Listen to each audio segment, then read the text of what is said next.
Self-hypnosis can be used to retrieve suppressed memories and create artificial situations. What's up, everybody? True Seeker here. Just want to throw out that this video is sponsored by my tip jar. If you would like to be able to support the channel, please just click the links in the description below. And thank you to everybody that's already supporting. Your support is what's keeping everything going, and it's also helping fund the Buddyless social network. So thank you so much. Now moving on to the story, which is starting to sound like a soap opera.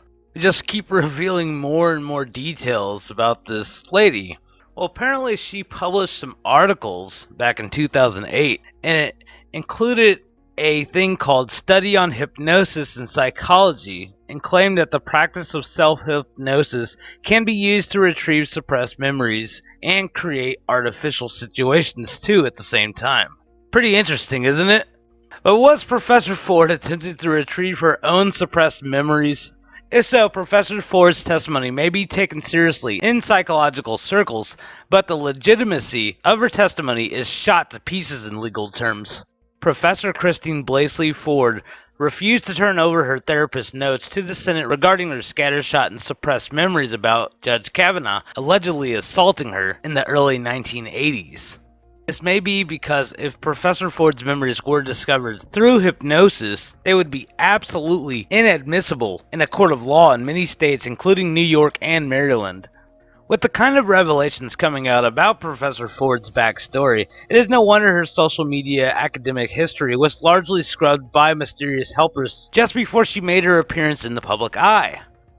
It seems like she has a lot of things being scrubbed, because literally just 3 weeks before her letter to Senator Dianne Feinstein, her criminal records were also scrubbed mysteriously. Reports were showing she was charged with a traffic misdemeanor. No big deal. It was disposed in September 11, 1985, but there's more. There were 2 other cases on June 17, 1985, which fell on a Monday. They were also in Catawba County on a different day and are under case type criminal. This might be the same case, but 2 different records were given. The interesting thing about these 2 cases against Christine Blasey Ford is that they were last updated on July 7, 2018. Interesting, isn't it? In her testimony, Ford says she contacted the Washington Post tip line and Democrat lawmakers on July 6th. That is why July 7, 2018 is so coincidental with this. Is that when they were expunged? Ford's letter to Representative Eshoo and Senator Feinstein was dated on July 30, 2018 and signed by Christine Blasey. Here is the records from July 7, 2018. And here is another one of the charges. And here are the charges against Christine Blasey from Friday, June 14, 1985. It's totally amazing how this all works, isn't it? I mean, this is the most weirdest thing I've ever seen going on in my life when it comes to any kind of accusations about, someone that's about to be someone big, like a Supreme Court justice, for example. I mean, this is actually pretty huge, and they just seem not believable. Like, the whole world's sitting there just crossing their arms and saying, I'm not buying this lady's, what she's saying. And it doesn't help when we have things going on in the background, like our lawyers that say that this is a 100% pro bono case, and then you see stuff like this happening.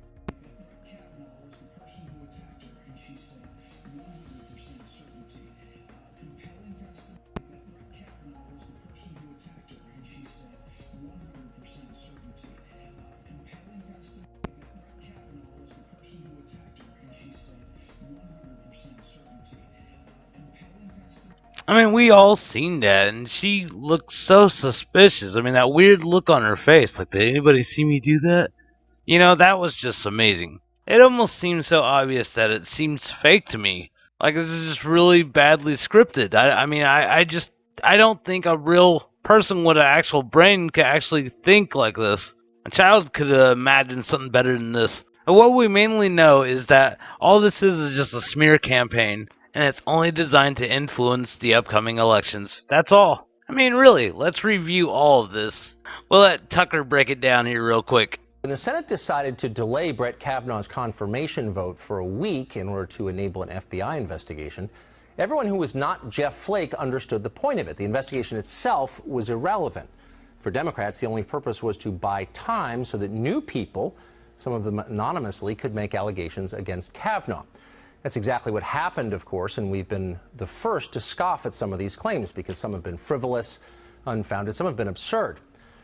But tonight we must tell you a new and troubling story has emerged that could alter the trajectory, not simply of the Kavanaugh nomination, but of the history of this country.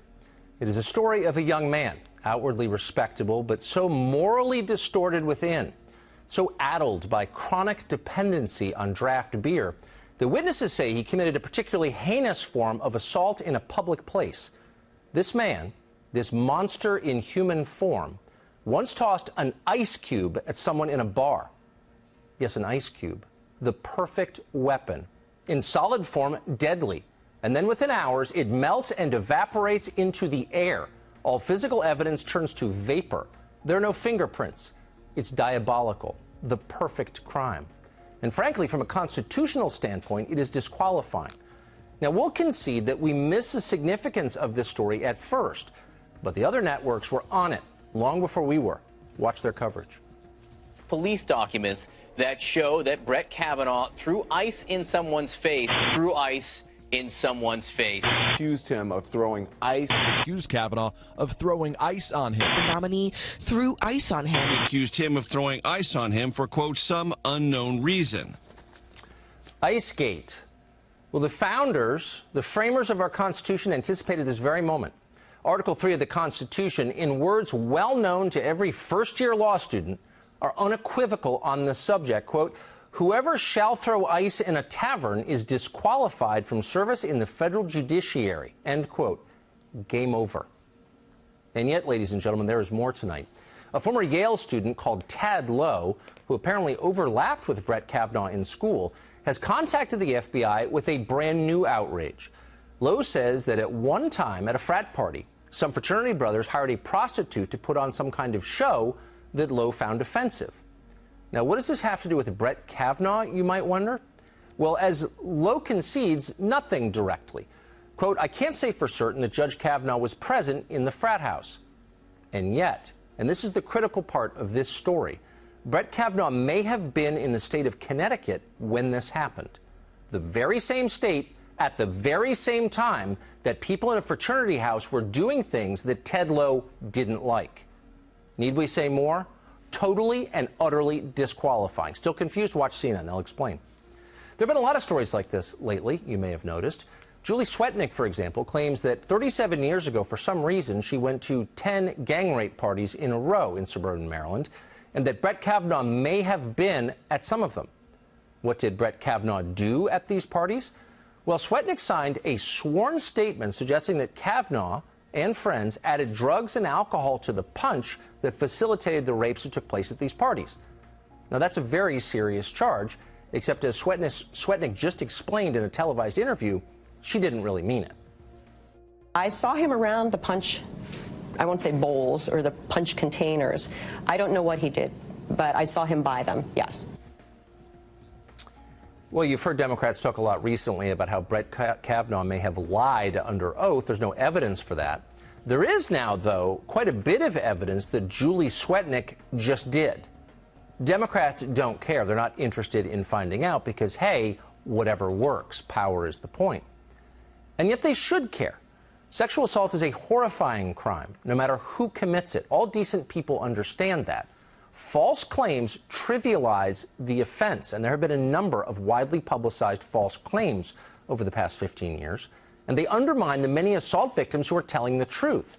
They make the search for justice seem political, which it never should be.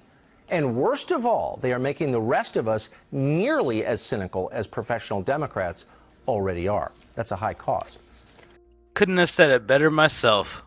There's definitely deep corruption that's involved in this whole entire plan here. And it is just a giant smear campaign. It doesn't take a rocket scientist to figure this stuff out. I'm pretty sure the more we go down the rabbit hole on this lady, though, we're going to discover how much of a fraud this whole entire case really is to begin with. It's totally a shame, it's despicable, and it is very treasonous.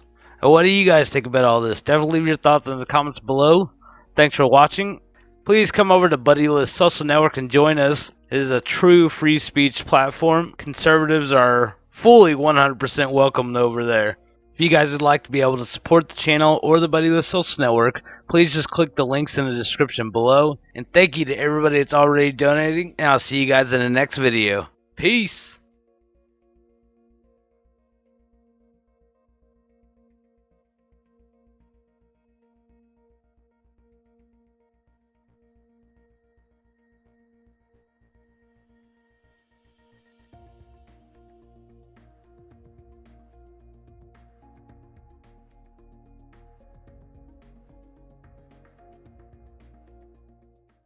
Please subscribe to our channel, like our video, and comment below, and we'll see you on the flip side.